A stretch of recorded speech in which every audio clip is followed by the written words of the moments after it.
एक छोटे से गांव के बाहर एक पुराना हवेली खड़ा था। यह रहस्य में डूबा हुआ था। हवेली बहुत पुराना और टूटा हुआ था। उसकी दीवारें गिर रही थीं। दरवाजों पर मकड़ियों के जाले लगे थे। गांव वाले इसे भूतिया हवेली कहते थे। कोई भी उसके पास जाने की हिम्मत नहीं करता था। किंवदंतियों में अजीब और डरावनी घटनाओं की बात कही गई थी। हवेली में एक अंधेरा और अनजान अतीत छिपा था। राहुल एक बहादुर और एडवेंचरस लड़का था। उसे रहस्यों को सुलझाने का बहुत शौक था। माया उसकी बहन थी। वह क्यूरियस थी लेकिन जल्दी डर भी जाती थी। एक दिन उन्हें अपने दादाजी के घर के एटिक में एक पुरानी किताब मिली। यह किताब उस भूतिया हवेली के किस्से कहानियां बताती थी। उस प्राचीन किताब ने एक अद्भुत कहानी का खुलासा किया। इसमें एक अमीर राजा की बात कही गई थी जो कभी उस जमीन पर राज करता था। हवेली उसका शानदार महल हुआ करता था, लेकिन राजा और उसके परिवार पर एक भयानक मुसीबत आ गई। राजा की बेटी की रहस्यमय परिस्थितियों में मृत्यु हो गई। कहा जाता है कि उसकी आत्मा शांति की तलाश में हवेली में भटकती रहती है।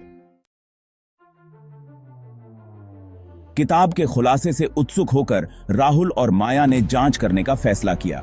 अपने डर के बावजूद वे अननोन की ओर आकर्षित हुए बिना नहीं रह सके। जैसे ही अंधेरा हुआ, वे एक गुप्त मिशन पर निकल पड़े। उनके दिल उम्मीद और डर से तेज धड़क रहे थे। वे भूतिया हवेली की ओर चुपके से बढ़ते गए। जैसे जैसे हम हवेली के करीब पहुंचे, हवा ठंडी होती गई। हमें एक अजीब सी घबराहट होने लगी। वे सावधानी से अंदर दाखिल हुए। हवेली में अंधेरा और सन्नाटा था। अचानक उन्हें एक आवाज सुनाई दी। एक पियानो से एक भूतिया धुन बज रही थी। ध्वनि हॉलवे के अंत में एक कमरे से आ रही थी। राहुल और माया सावधानी से उस कमरे में दाखिल हुए। पियानो बीच में रखा था। उसकी कीज अपने आप हिल रही थी, जैसे कोई अनदेखा उन्हें बजा रहा हो। दीवार पर एक खूबसूरत युवती का पोर्ट्रेट टंगा हुआ था। यह राजा की बेटी थी, लेकिन उसकी आंखों में उदासी और निराशा झलक रही थी। जैसे ही उन्होंने पोर्ट्रेट को देखा, कमरे में एक ठंडी हवा चली। अचानक उनके सामने एक परछाई जैसा एक फिगर प्रकट हुआ। यह राजा की बेटी का भूत था। उसने अपनी बाहें उनकी ओर बढ़ाई। उसकी आंखों में दुख भरा हुआ था। राहुल और माया को एहसास हुआ कि वह फंसी हुई है और उसे शांति नहीं मिल रही है।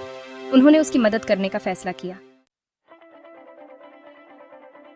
राहुल और माया को पता चला कि राजा की बेटी अपने जीवन में बहुत दुखी थी। वह अपने खोए हुए प्यार के लिए तरस रही थी। उन्होंने उसकी आत्मा को शांति दिलाने के लिए एक प्लान बनाया। उन्होंने अपना प्लान गांव वालों को बताया। पहले तो गांव वाले डर गए, लेकिन राहुल और माया ने उन्हें मदद करने के लिए मना लिया। उन्होंने हवेली को ठीक करने के लिए मिलकर काम किया। गांव वालों ने हवेली की सफाई की और टूट फूट की मरम्मत की। उन्होंने नए पर्दे टांगे और पूरे घर में ताजे फूल लगाए। वे एक स्वागत योग्य और शांतिपूर्ण माहौल बनाना चाहते थे। अंत में उन्होंने राजा की बेटी के लिए एक श्रद्धांजलि सभा का आयोजन किया। उन्होंने पूरे गांव को इसमें शामिल होने के लिए आमंत्रित किया। जैसे ही गांव वालों ने उन्हें श्रद्धांजलि दी, हवेली पर शांति छा गई। राजा की बेटी का भूत आखिरी बार दिखाई दिया। उसने राहुल और माया को देखकर मुस्कुराई। फिर वह हमेशा के लिए अपने दुख से मुक्त होकर गायब हो गई। उस दिन से भूतिया हवेली अब डर की जगह नहीं रही। यह साहस, दया और मानवीय भावना की अदम्य शक्ति का प्रतीक बन गई। भूतिया हवेली की कहानी जीवित रही, लेकिन यह आशा और मुक्ति की कहानी थी।